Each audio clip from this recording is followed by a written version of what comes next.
this a few years ago, but I'm gonna do it again. I actually favored neither side. Understand, I'm coming at this as a Marvel fan, a film fan, an actor, a veteran, and a political scientist. Both Steve and Tony had very valid geopolitical reasons why they had the stance that they did. They also had some very personal reasons why they had the stance that they did that were a bit selfish and self-serving. Let's get into it. I say all this with the hope that those of you watching have the capacity to understand the world outside of a 5th grade understanding, for which I don't have much hope given the state of things. I saw someone in one of my comment sections indicate, because I made a comedy skit favoring Tony, even though I dunk on both of them, that I'm a tangerine voter.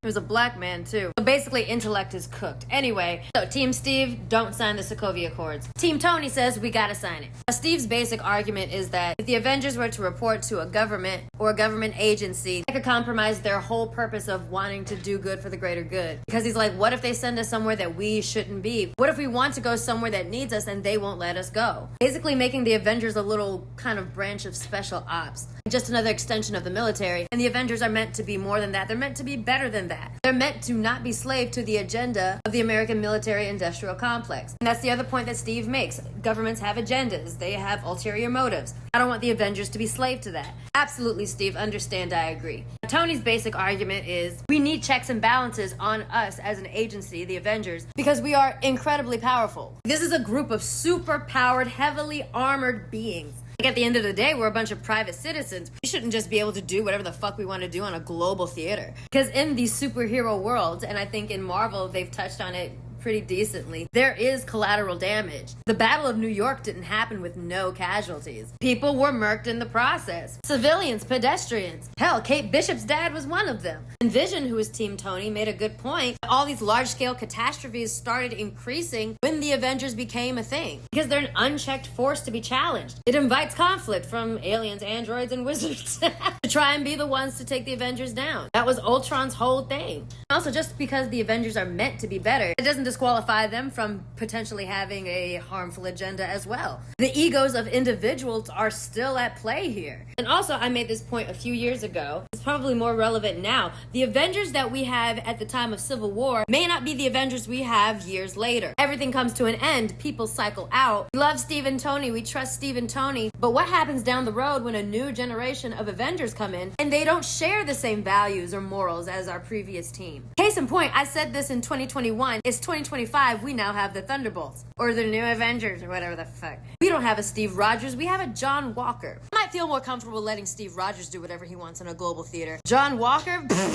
So maybe in the event that you have a John Walker on the team, checks and balances might be a good idea. So yeah, Tony, I get it. I understand that too. Here's the thing, both of them also had some selfish personal reasons why they were gunning so hard for the side they were gunning for. Steve says his priority is the Avengers, but his priority is really Bucky. It almost always is. One of the consequences of signing the Sokovia Accords might mean that he'll be sent to go bring in his friend. Maybe worse than just bring him in. Now listen, Bucky doesn't deserve any of this, okay? He is a victim. But if we're stepping back, looking at this at a macro level, you're making big geopolitical decisions based on the life of one guy.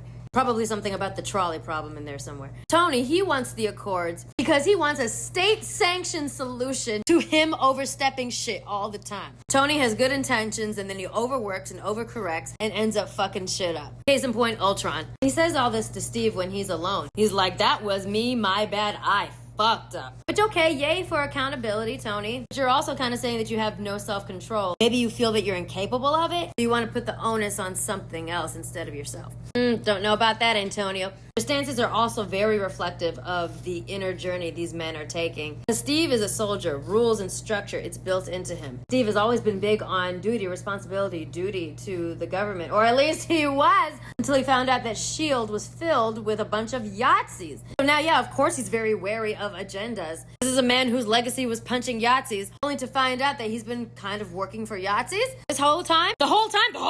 So he's gone from that to more of this Lone Ranger type of guy. Like, fuck you, I'm gonna do what I want. I'm gonna do what I think is right. Tony has always been a fuck you, I'm gonna do whatever the fuck I want, motherfucker. In Iron Man 2, the government tried to seize the Iron Man suit. Kinda like what they're trying to do to the Avengers with the Sokovia Accords. Tony has never liked limits and regulations and restrictions put on him. But I think becoming a team member of the Avengers and having some level of responsibility put on him, having other people's lives depend on him, and seeing that he's not a government contractor anymore, whereas when he was manufacturing weapons, he didn't have to see the consequences of his actions, of the things that he made. Now, as time goes on, even as he is operating as a philanthropist, but still manufacturing a weapon that is the Iron Man suit, he sees the collateral damage done by his technology firsthand, and it weighs on him a lot. So yeah, it makes sense that maybe the direction in which his eyes are being opened is, maybe I shouldn't be allowed to do whatever the fuck I want to do. So both him and Steve are growing in very good, very valid ways, but in this situation, it happens to be clashing pretty badly in a really inconvenient way. Now, there's some other little tidbits of trivia here that make this even more interesting and complicated. If I'm correct, if this was canon at the time of the film Civil War, the Sokovia Accords would require superpowered individuals to basically be tracked on a registry. That's reminiscent of some not so great things. We know what that leads to. I think that's canon to the MCU, but it was not touched on in the movie. Now this is tough because now we're dealing with human rights. How do we view superpowers? Is it like part of someone's identity, like their ethnicity? Or is it like having a registered weapon? As you can see, it looks like kind of an overlap of both. Perhaps if you're operating in an agency or some sort of militia, like the Avengers, maybe you might be required to register. Maybe that's a solution, but not every single fucking private citizen that has superpowers. Then we get into certain types of problems. I'm not even saying that that's the solution. But in the setting that Civil War is happening in, everything is very rushed. They're rushing them to decide whether or not they're going to sign this. Based on how the government works, that's probably by design. Of course, they want the quickest route to be able to control the most powerful group of beings on the planet, as far as they know. I think that if they had more time to sit down and negotiate and compromise and debate and discuss, a better solution could have been reached. They could have addressed all of these human rights concerns, could have addressed Steve's concerns about the Avengers being slave to a government agenda, but also institute some reasonable checks and balances, which is completely reasonable given how powerful these individuals are, given that they're not the only superpowered beings on the planet, and given that a future group of superpowered individuals that become the next Avengers or whatever may not have the same values. You know how no matter who the president is, we should always have checks and balances in the form of legislative branch and the judicial branch to make sure that the executive branch doesn't have too much power all of the fucking time. That's going great. So yeah, that's why I do not have a team in Civil War. Both of them were on some bullshit, but both of them had some very good points. I think they needed more time to hash things out. But alas, we only have 2.5 hours to make a movie. This is one of the only times you will ever hear me say in any type of political context, both sides. Because it's a fictional fucking world. But if you're still saying both sides on this unsacred timeline, you can fucking bite me. Anyway, that's my take.